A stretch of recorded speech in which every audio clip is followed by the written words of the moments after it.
Good morning, good afternoon, good evening, whatever part of the day you may be experiencing, whatever part of the world you may be in. This is Dr. Don with another daily LightPoint. I'm getting creative with my views of the camera. You get to see out my driver's side window, which is awesome. That's more of a shout out to my team who continues to tease me about my angles of my camera.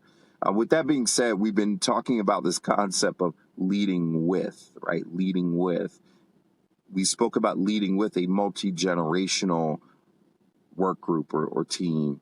I want to pivot a bit and under the same premise of leading with this diverse group, I want to talk about leading with a multicultural team, because I think it's important for us to acknowledge that what defines us as human beings is underpinned by what we connect with relative to our culture and our cultural norms. And it's important when you're leading with to first understand that culture is a very complex and layered nuance in everyone's life. Culture is not just solely defined by someone's race or ethnicity. It's defined by the values we share, the language we use, the behaviors we display, the connections we make.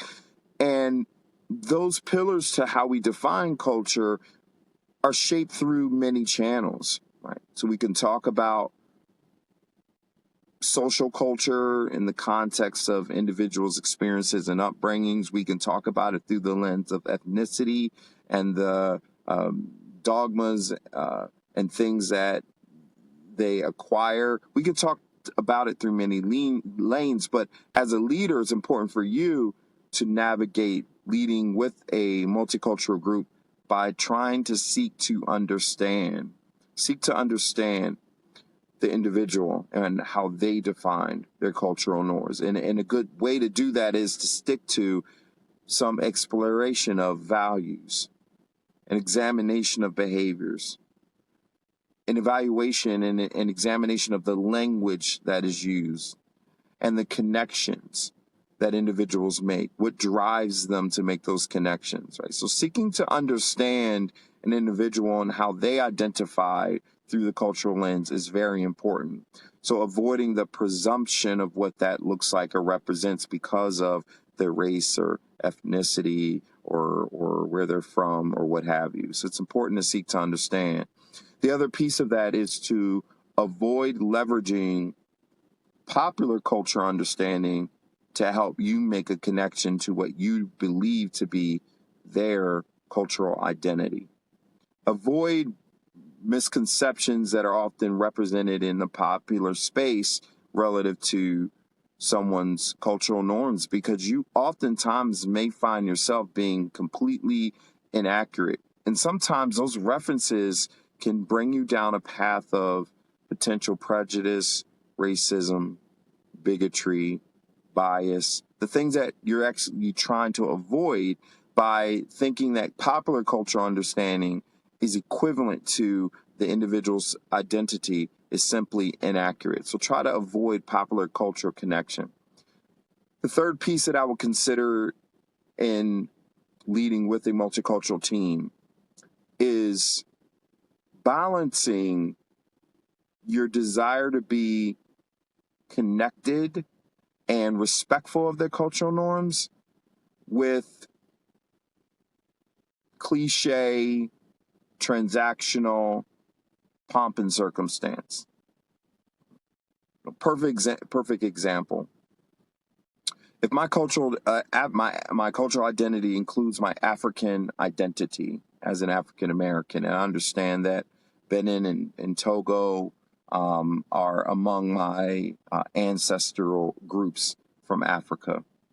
There are certain things that cultural tribe will celebrate. Now, let's say I'm in the workplace and you decide, you know what, it's Kwanzaa, or you know what, there's some other African holiday, or maybe, you know, simply I want to pay homage to Dante's cultural heritage, and we decide to have every employee wear kente cloth to work. You know, I remember Congress did this one time around Black History Month. Everyone wore kente cloth, right, around their necks, right? Everyone did. And many were perplexed when individuals did not react in the manner I think they thought. What are you wearing kente cloth for, right? And not every African tribe wears kente, right? There are different cloths and different cloth prints that represent different cultural norms among the African diaspora. And why are we doing this in the context of some initiative or incentive? My point is, try to avoid using these generalized references as a means of trying to make a connection, because some may not receive it the same way you intended.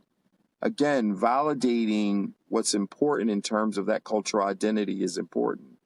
The idea is less about trying to be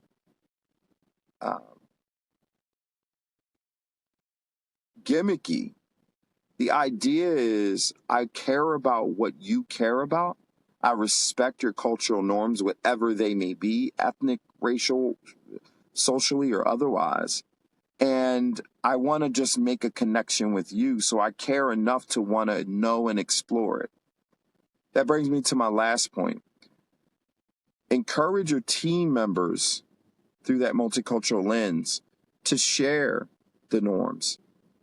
Not because they have to become a part of your team's system for operating, but simply as a means of building foundational understanding, foundational trust, foundational connection.